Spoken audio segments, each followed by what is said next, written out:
Good morning. Good morning. Welcome to First Unitarian Church of Toledo on this 12th day of January 2025. I am Judy Lee Troutman, today's service associate. I'm here with Seminarian Melissa Jeter, who will be bringing the sermon today. Jeffrey Maxey is at the piano and is today's musician along with the First Unitarian Choir. Jenny Gottman is our Director of Lifelong Learning and will tell the story. And today's tech crew is led by our producer-director, Walter McGee, with Andy Gottman controlling the cameras, Jeff Slauson at the soundboard, and Julia McGee, the acting president of our board of trustees, is taking on kind of a general assignment for tech support.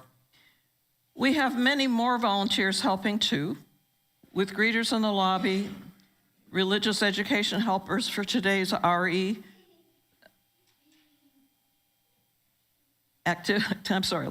activities. And we have a kitchen crew preparing for coffee hour in Fellowship Hall. We are a church with no official doctrine or creed. You don't have to sign anything that says we believe in order to be a member of this religious organization, but we do encourage all to develop their own individual beliefs.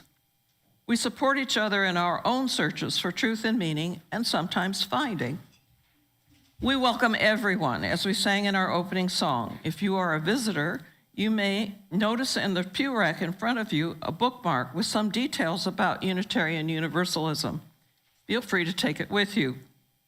There is also a yellow card that you may use to introduce yourself to us. If you include your email address, we will send you our weekly email with news of our various activities. As you meet people today, feel free to introduce yourself and ask any questions you may have. We also welcome those of you who are joining us virtually on our Toledo Unitarians YouTube channel, whether live this morning or later when you tune in. Again, welcome. I hope this time serves your spirit. Good morning.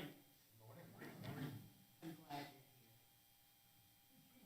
My name is Melissa Jeter, and I will be leading the service today with Judy Troutman.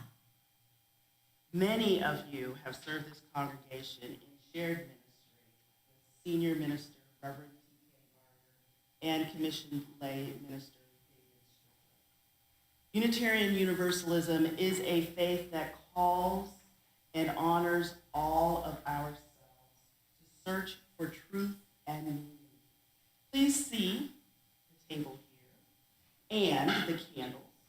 If you would like to light a candle for grief, for hope, or for gratitude, you may do so whenever music is playing today. In an unpublished song, I sang that fire is a beautiful combustion. And now I say, let us take care of how this Our chalice flame is symbolic of the passion in our hearts and our burning desire to live lives of worth and dignity. Let us make sure that... Melissa, can you pick up the microphone, please? Pick up the hand mic. Your head mic is not working. It's over on behind Judy. Where Judy is. Hello.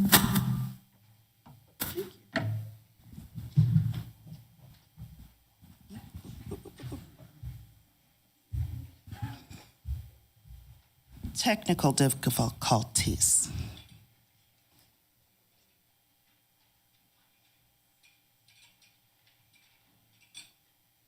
And I am still Melissa Jeter. And if you still would like to light a candle, please feel free to do so during the time music is being played. Thank you. Let us take care of our flame. It does and is a symbol of the passion in our hearts and our burning desire to live lives of worth and dignity. Let us make sure that the flame burns more in our hearts in such a way that we hold every person dear. As Judy lights the flame, Let us all say the words for the chalice lighting together. They are on the screen and in our order of service. Our chalice has the spirit of Unitarian Universalism. We light it centered in love, glow with sacredness.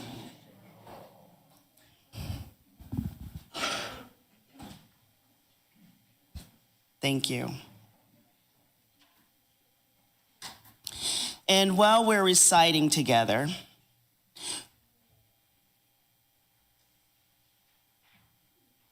Judy will lead us in saying the covenant of our congregation. Is the doctrine of this church. The zest for truth is its sacrament, and service is its prayer. This is our great covenant, to dwell together in peace, to seek the truth in love, and to help one another.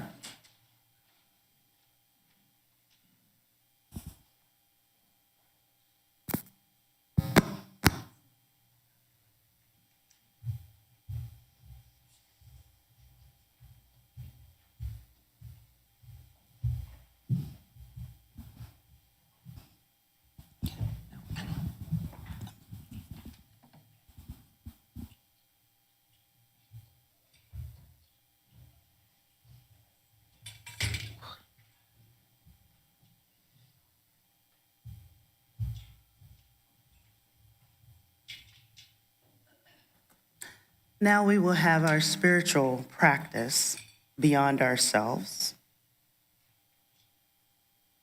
This is a time in our service to reflect on news events that might be on our minds, in our hearts, and with our spirits. And I also have a reading that I will share with you. This week, former President Jimmy Carter,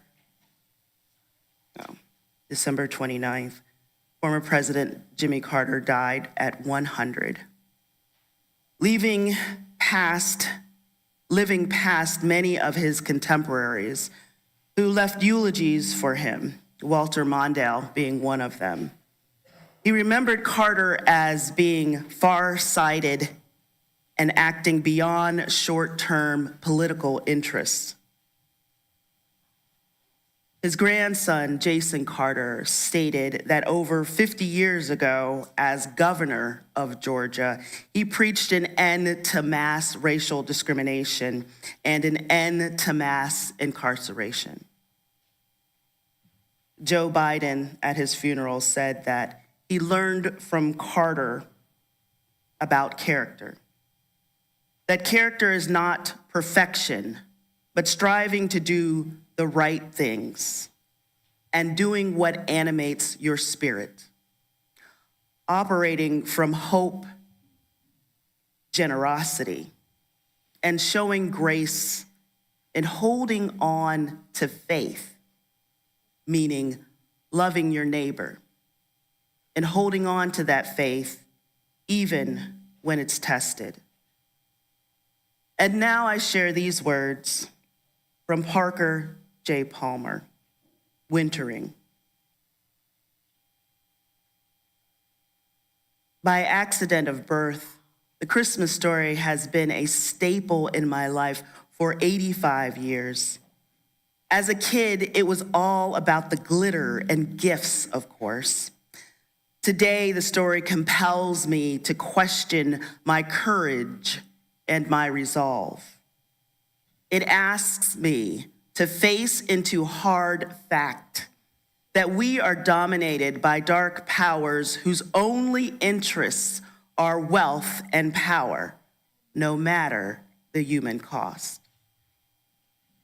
And it invites me to embrace the implausible notion that a soft virtue like love might illumine, warm, and transform this dark, cold world.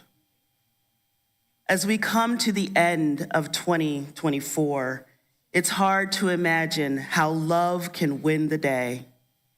Millions at home and around the world suffer at the hands of thugs who break the law and the norms of decency without consequence or remorse. Meanwhile, millions of self-described believers cheer these vandals on, sometimes claiming that God has ordained them and the living hells they create. Over against all this, will love even have a say, let alone win the day? As always, the answer depends on how many of us are willing to bear witness to what is right, good, and true, which we will not do as long as we are silenced by the fear that keeps us from following the lead of our better angels. Here, the Christmas story has a pointed word for us, a word from those angels. Be not afraid. Those words do not say, have no fear. Instead, they say, we don't need to be our fear. The inner landscapes of our lives offer many places to stand alongside fear. There are places with names like compassion, trust, faith, and a devotion to truth. By choosing to stand in one of those places, we speak and act. It's possible to be something better than our fear. We can be the light of love, light that illumines, warms, and transforms our lives. The Christmas story reminds me of a simple fact that transcends traditions and creeds. Each of us has a chance to live as a light in the darkness, right here, right now. Standing alone, my little light makes a difference only to me and the handful of folks my life touches. Multiply it by the millions who are determined to take back the night, and we can write a new story for our time. It's been done before, and it can be done again. In that spirit, I wish everyone the blessings of love and light and a resolve to be love and light for one another. Now, please join us in singing our opening hymn. Number 1007 in the teal hymnal. If you're willing and able, please stand.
I would like to invite all of our younger UUs to come forward to better hear the story if they would like to.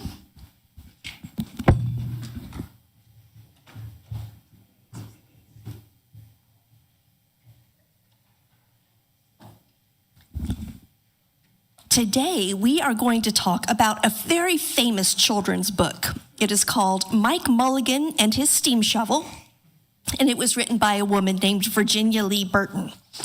It's about a man named Mike and his steam shovel, who is named Mary Ann. And Mike and Mary Ann are partners and best friends, and they have been for a really long time. So here's the thing to know about steam shovels. At one time, they were brand new technology. And the good thing about them was that they were absolutely ginormous. They could weigh 100 tons. And they were used to dig up the foundation for skyscrapers. They were used to dig tunnels through mountains. They were used to dig canals. And before steam shovels came along, people had to do all of those things with a regular shovel. Just the same kind of shovel that you use in your backyard. So you can imagine if you needed to dig a tunnel through a mountain and you had the choice of using the old regular handheld shovel or the new brand new steam shovel, you would love the new steam shovel. And everybody loved Mike and Mary Ann, and they were very popular. But here's the bad thing about steam shovels. They were absolutely ginormous. They weighed 100 tons. That meant that it was really difficult to move them from place to place. It was kind of more like moving a building than moving a vehicle. And sometimes they needed 3 or 4 people to operate them because they were so big. Mike could drive in Mary Ann's cab, but they needed people around her to move around her shovel part. Steam shovels required an absolutely huge tank of water to create their steam, and they needed an absolutely huge fire underneath that tank of water. And if there was anything wrong with the tank of water, if it was cracked or damaged or anything like that, it could explode. So there were issues with steam shovels. So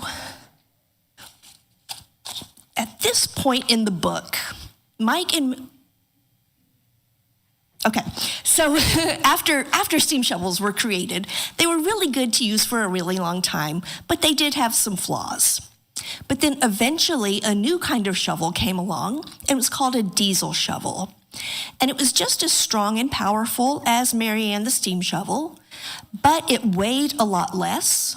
It only needed 1 person to operate. It was less likely to sink in the ground underneath it, and it was also a lot less likely to explode. So that was really nice. People liked that about diesel shovels. So then Mike and Mary Ann kind of got nervous because they started to think, oh gosh, what's going to happen if people don't need us to dig holes anymore? What are we going to do? And so they concocted a plan. They were going to dig out the foundation for a skyscraper. Pardon me. Excuse me. Mercy. And they were going to dig out that foundation so beautifully that they would do it better than any diesel shovel could, and people would realize they were still very cool and very important. And so that's what they did. They dug out the foundation for this skyscraper. But then after they were done building it, they realized that Mary Ann was just sitting at the bottom of this hole that she had dug, and she was too big to get out.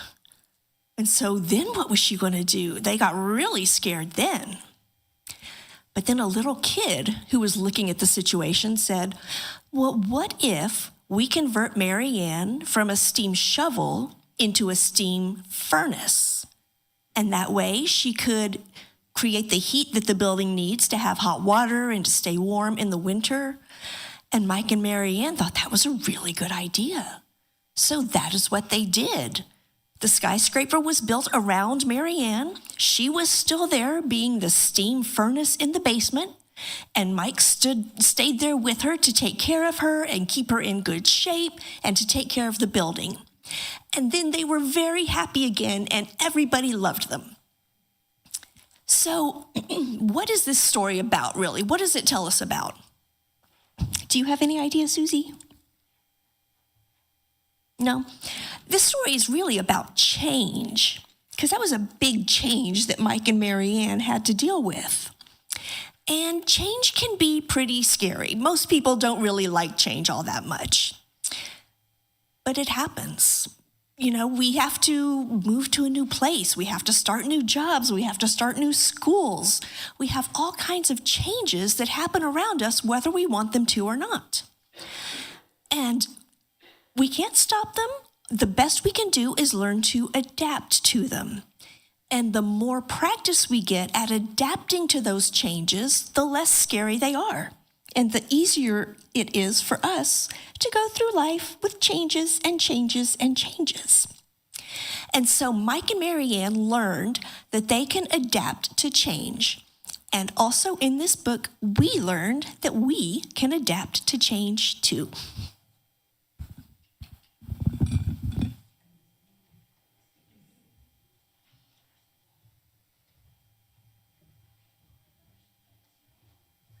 Let's sing for the children as they and their teachers leave our service for religious education.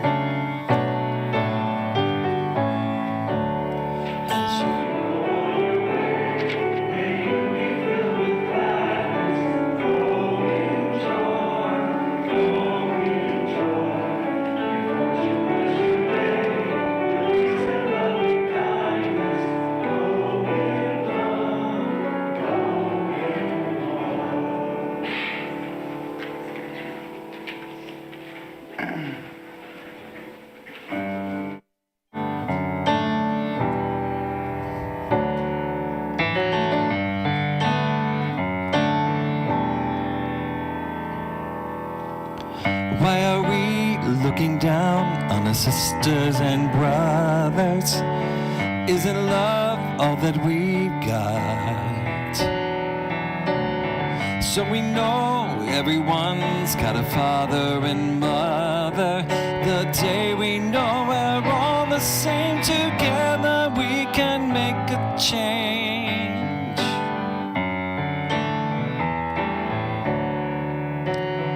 Look around, there are too many of us crying, and not enough love to go round. What a waste, another day, another good one dying. But I know that the world will change the day we know we're all the same. Why can't we just get along? Loving one another's wrong. Then how are we supposed to get close to each other? We gotta make that change, yes.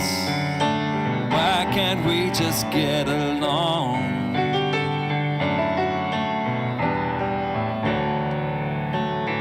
What a waste it would be to deny somebody of the chance to be themselves. What a waste it would be if you hurt for nothing. But I know that the world can change the day we know we're all the same. Why can't we just get along? If loving one another's wrong, then how are we supposed to get close to each other? We gotta make that change, yes. I know we could break apart. We don't have to go that way. Not today.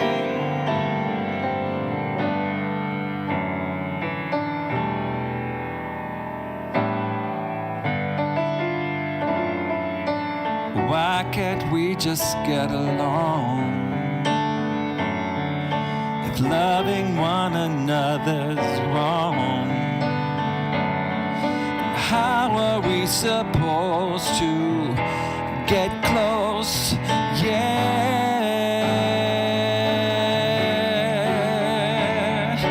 Why can't we just get along? If loving one another's wrong, then how are we supposed to get close to each other? We've gotta make that change, yes. Make that change.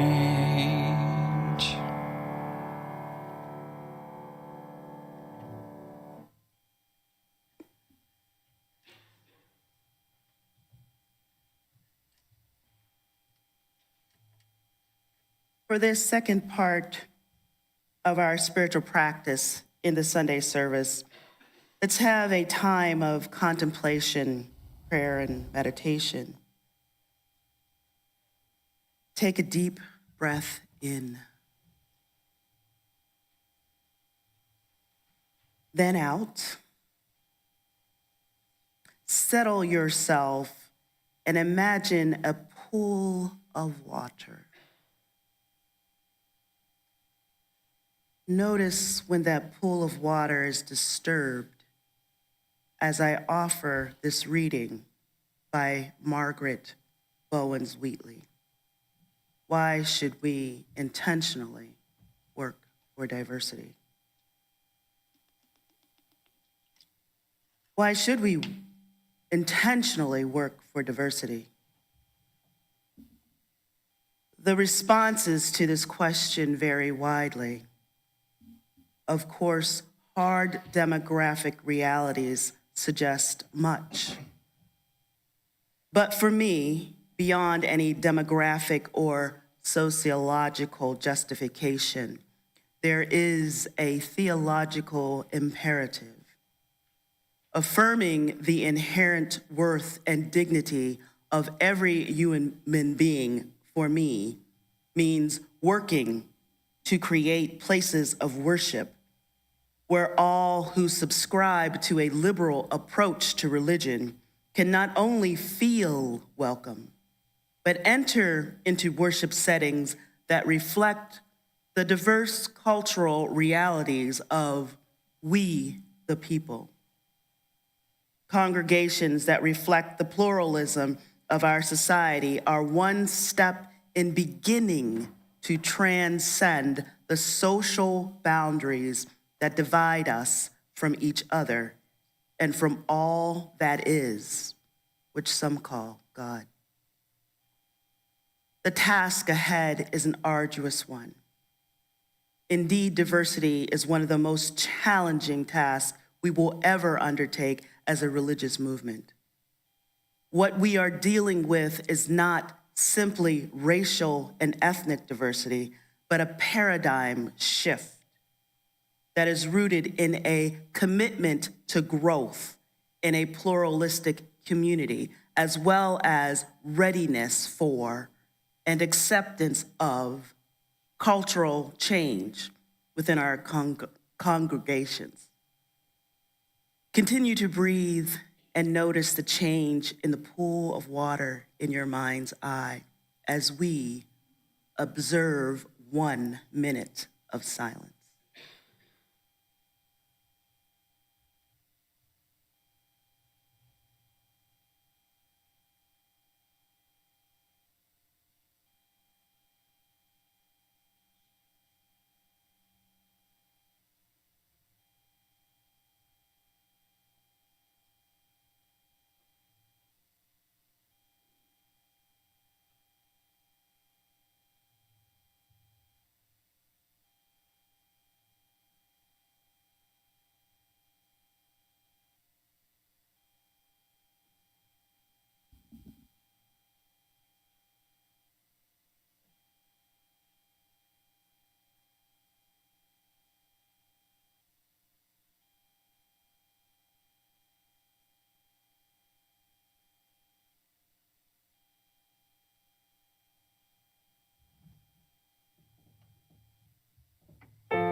Our reading today is Does It Matter, which was anonymous, but has been adapted by Mark Harris as Mattering.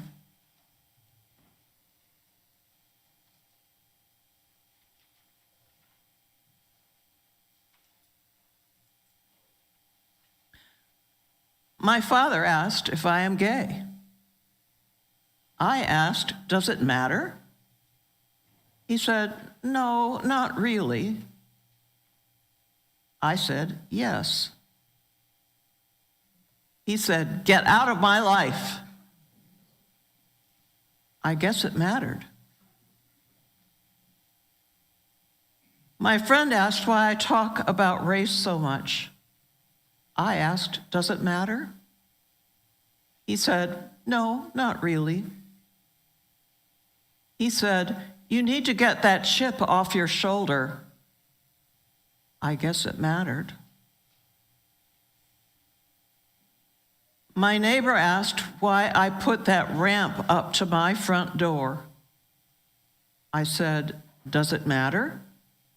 He said, no, not really. I told him because it made my life easier. He said, is there a way to make it less obvious? I guess it mattered. A member of my church asked why I like gospel music. I asked, does it matter? She said, no, not really. I told her that it connects me to my Southern Christian childhood. She said, I think you're in denial about your oppression. I guess it mattered. My God asked me, do you love yourself? I said, does it matter? She said, yes. I said, how can I love myself? I am gay, Latino, disabled, and a Christian in a hostile climate. She said, that is the way I made you. Nothing will ever matter again.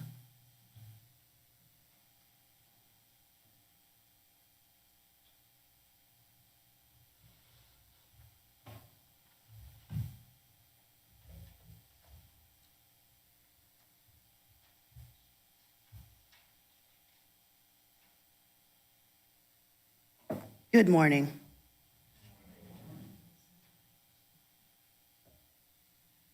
Early in my pastoral care studies, I asked if people ever really change. Two of my pastoral care professors said yes, change is possible for everybody.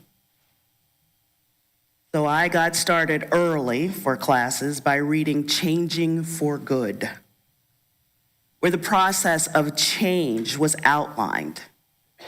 And this outlined process became my experience in the clinical caregiving setting in which I was engaged.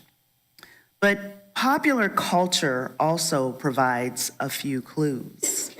How many of you have watched the conventional Christmas movies that tell stories about someone who transforms overnight? Well, I watched two movies, both of which had the Ebenezer Scrooge character. In most versions of such movies, there are three ghosts that visit the Scrooge character in the night. Do you know who they are?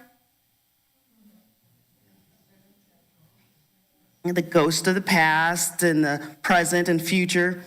Each ghost arrives and gives the Scrooge character a balcony view of his life in the present, past, and future. In the version that took place in England in the 1900s, Ebenezer does not believe that ghosts are visiting him or why they would. He lacks awareness of the lives of people around him when the ghost of the present shows up. Do you remember who that is? What's his name? The ghost of the present? I think it was Bob Cratchit, but I don't know.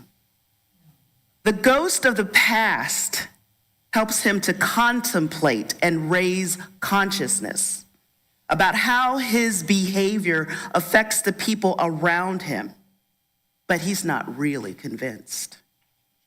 Only when the ghost of the future arrives, dressed as the Grim Reaper, does the Scrooge character start asking what he can do.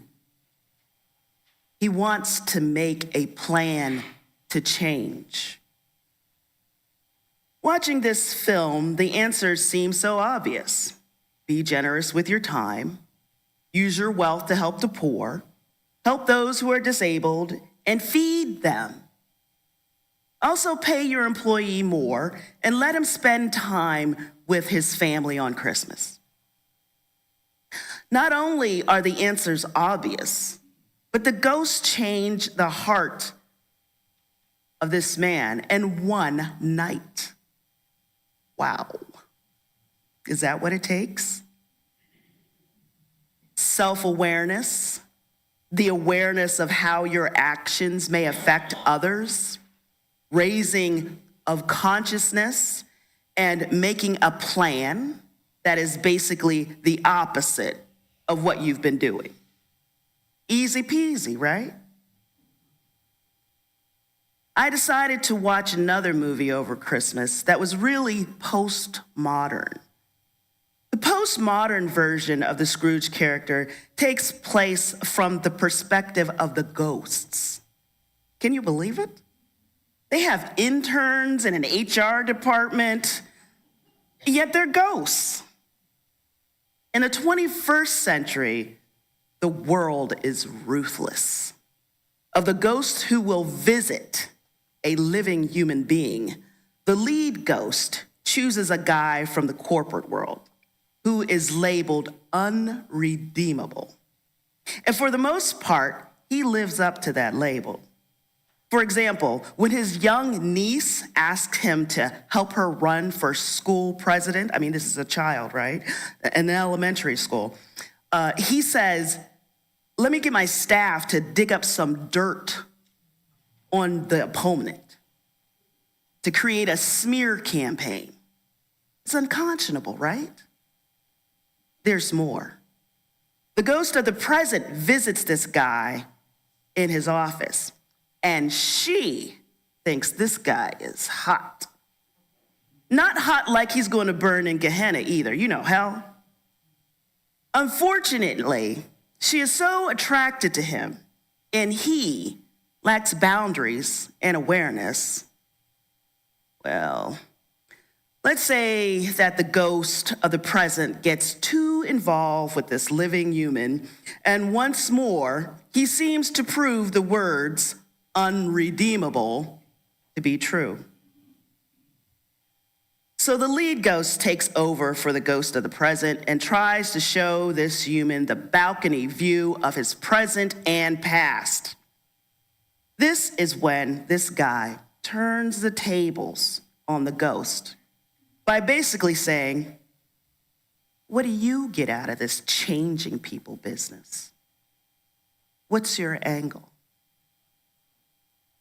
By asking the lead ghost questions, the modern day Scrooge character projects his emotions onto the ghost. This modern take on a Scrooge character questions the notion that in one night, 3 ghosts can change an individual without that individual having some effect on the ghosts. So what does it take?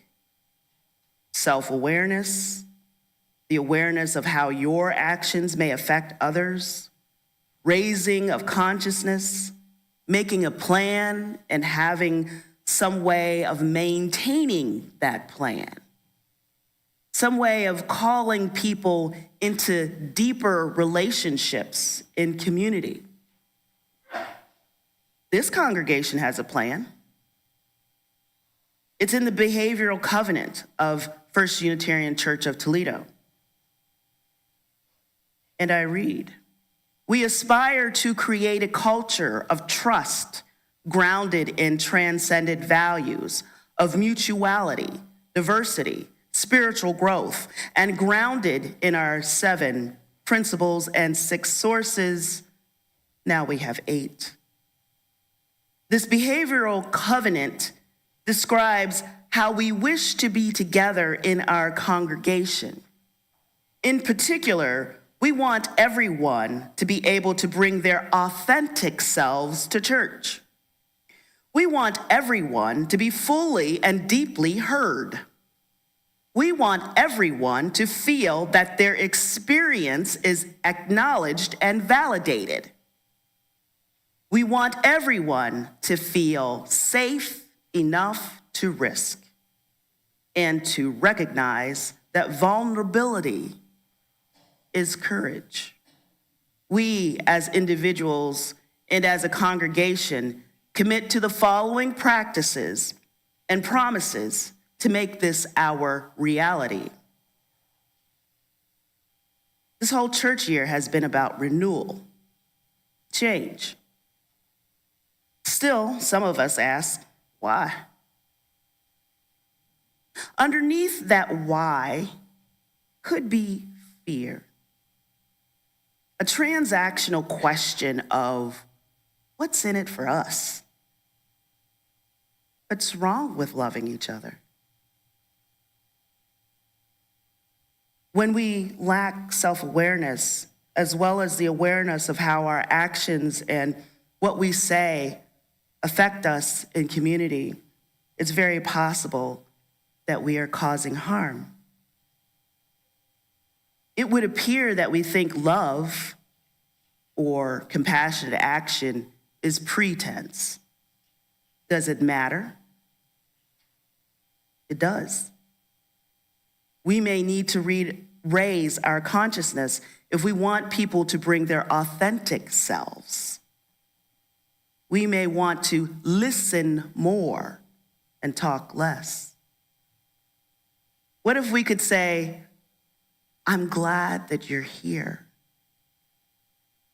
and look into their eyes and smile and listen? Listening. What if we could turn to each other and listen actively? What do I hear is needed? Do they need autonomy? Do they need safety? What do they need? What feelings do I hear? Are they scared? Are they happy? Are they morally disgusted? Are they angry or content? What if we listened to each other with our whole selves? Listening appreciatively is like meditation. It requires a bit of discipline and practical learning. We could learn something that raises our awareness and our consciousness. What a waste it would be to deny someone the chance to be themselves. What does it take? Self-awareness, the awareness of how your actions make others feel, may affect others, raising of consciousness, making a plan, and having some way of maintaining that plan, some way of calling people into deeper relationships in community. I have another popular culture movie that I watched, a program, about a diverse group of people getting together for a holiday celebration. The group was intergenerational. There were same-sex couples, hetero couples, people who identified as being of more than one race, people who were grieving deaths of spouses and older persons remarrying, people with physical illnesses. Every character in this group has failed and made mistakes, tried to control others due to their lack of self-awareness. And they really don't seem to have a plan like this congregation. Well, some of them are psychologists, so maybe they do have some ideas about behavioral change, but that's beside the point. What I observed about change in this program is that they turn to each other. They turn to each other, not on. They turn to each other to help one another. Relationships can be cultivated with love. Being able to see somebody as they are. Relationships can be repaired when harms are recognized and we refrain from continuing harm. We can have empathy for each other when we listen to each other.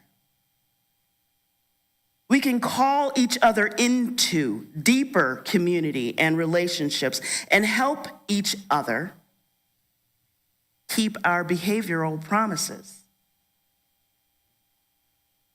Ghosts don't show up for us to live the mission of fostering spiritual growth.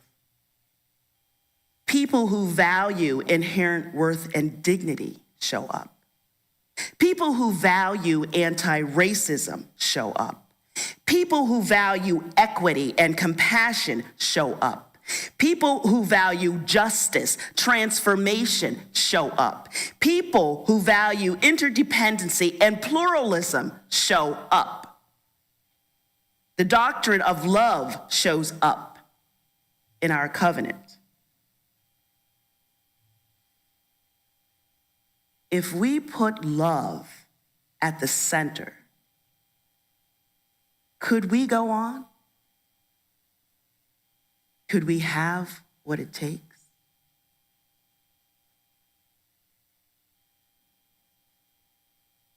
Blessed be. Amen.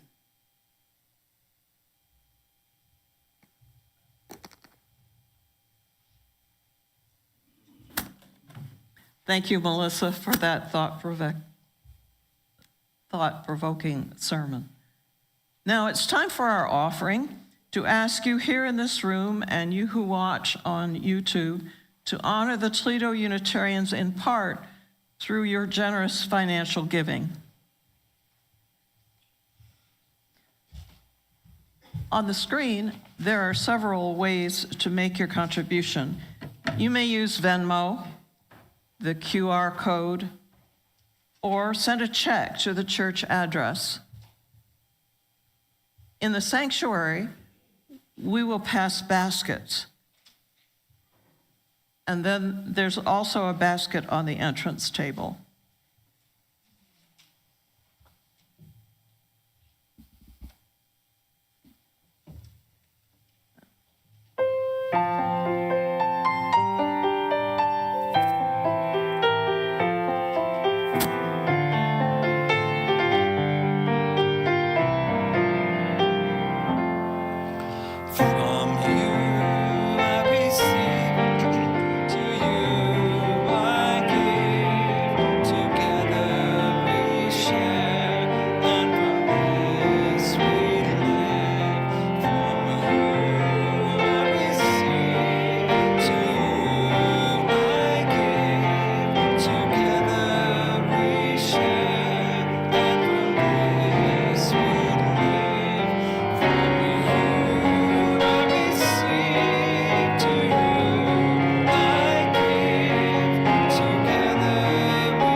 Can you hear me? Yes. Okay, good.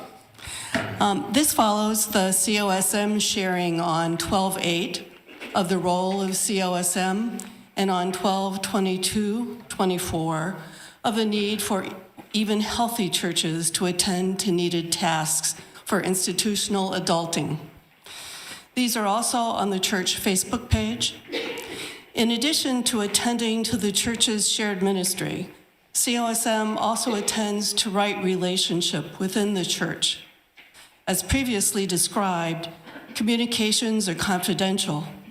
Our bylaw specifies that anonymous concerns are not accepted.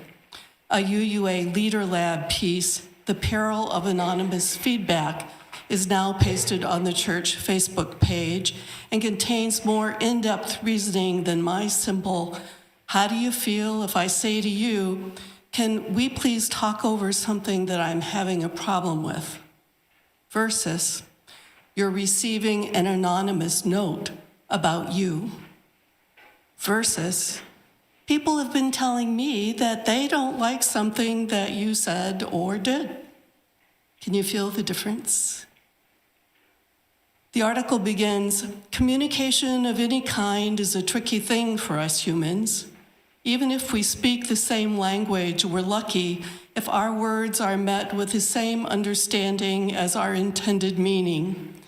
Add on to that our discomfort with giving and receiving feedback, and we can be moving into scary territory. But our Unitarian Universalist values and theology ask us to do just that. It is up to us to have courage and lean into the discomfort so that we can help to create a more just and loving community. Our core liberal religious values based in a theology of love and grace call us into covenantal relationships that are mutual, consensual, and without coercion. We emphasize that direct communication without anonymity is healthy and a covenantal way of being in relationship. David Miller writes in Reflections on Right Relationship, "We often hear the question, is there a spiritual practice that is particularly Unitarian Universalist? I believe that there is, living into our covenantal relationships. Being in community can be challenging, but being in a faith community can give us the opportunity to explore our edges and test our assumptions. I thought these 18 questions could be helpful for congregational leaders as a reminder of how we might, as a spiritual practice, remain true to our covenant. 1, what intentions are we assuming of the other, and what impact are we having no matter our intentions? Am I communicating directly with the person with whom I am having an issue? Am I resolving issues, or am I spreading them through gossip, anger, or frustration? Am I reflecting on what personal wounds, issues, and tendencies of mind that are contributing to the issue? Am I willing to be an active participant and to work in good faith to clear up issues?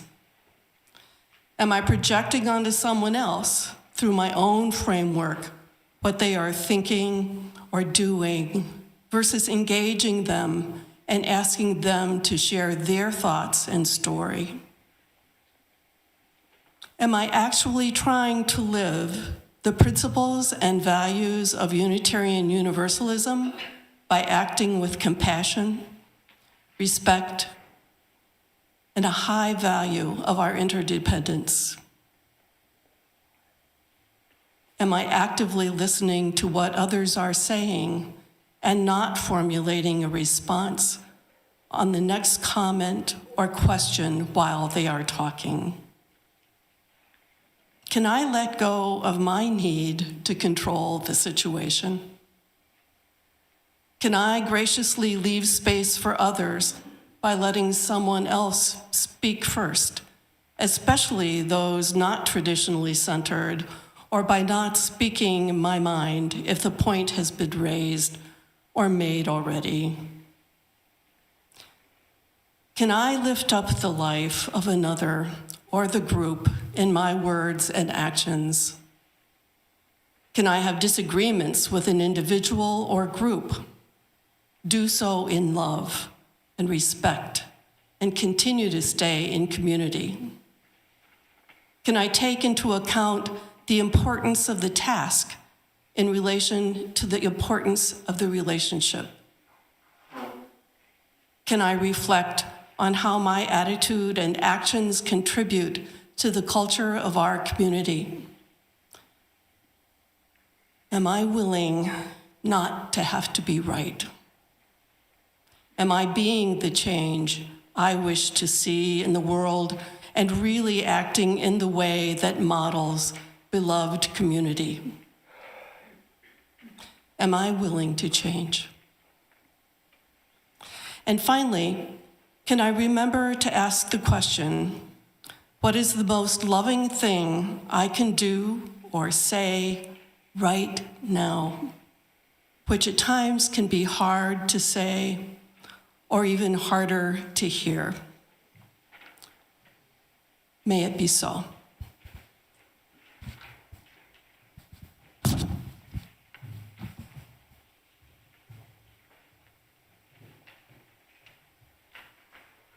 Thank you, Terry. It's the coming soon part of our service, where we tell you what's on the calendar for this week. We give some announcements, and we also let you know what's up for right after the service. Next Sunday, join us for Spiritual Forum and Fellowship Hall at 9:45 a.m.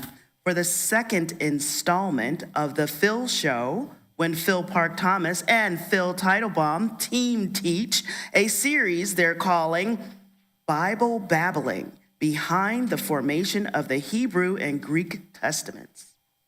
For you who were here this morning for its start, Phil Teitelbaum talked Bible basics. The topic for January 19 is Maccabees, from Maccabees to Caesar, to be led by Phil Park Thomas. For the 11 a.m. service on the 19th, Reverend Tim will be back in the pulpit with the topic, Bear Up. That's the day for the presidential inauguration, so the title might be a bit of advice.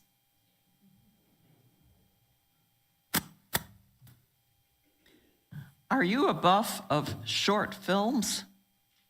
Join the film club at 1 p.m. this coming Saturday in Fellowship Hall to share quick potluck and view the 2024 Oscar-winning shorts, as well as some other interesting films.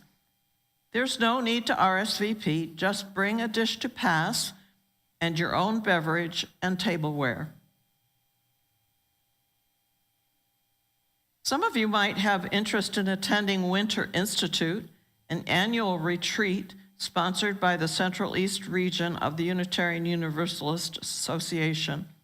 It's to be held President's Day weekend, Friday, February 14th, Valentine's Day, through Monday the 17th at Salt Fork State Park in Cambridge, Ohio. We're telling you about it now because registration is already open, and the rooms and prices for the lodge at Salt Fork are only guaranteed if you make housing reservations by this coming Wednesday, January 15th. And registration for Winter Institute itself also has an early bird rate that ends on January 15th, though you could register later at a higher price. So if you want to save some money, sign up right away. The easiest way to get instructions is to Google UUA Winter Institute and follow the link. The final coming soon entry is for me to repeat the invitation for you to join us in Fellowship Hall after today's service for coffee, conversation, and social time. Many thanks to Carla Logan Mercer and her kitchen crew.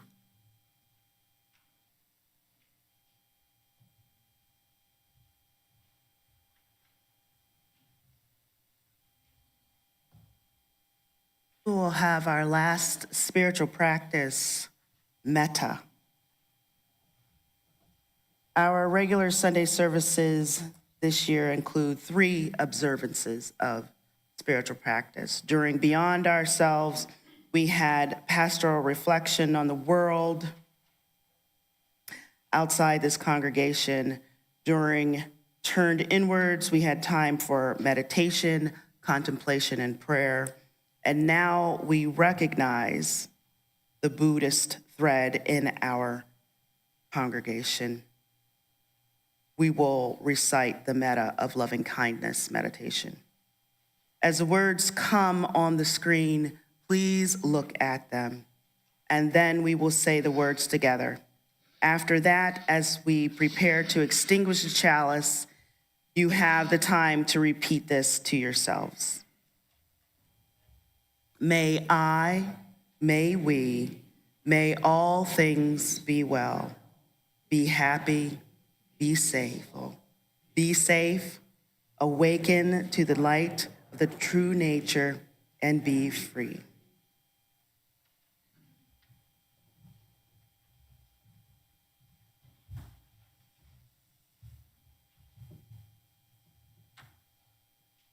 Please join me in saying the words for sending the flame while Judy extinguishes the chalice. Go in peace. We send the flame from our Unitarian Universalist chalice with the love in which we enter everything to fire up the world and spread equity, generosity, interdependence, justice, pluralism, and transformation.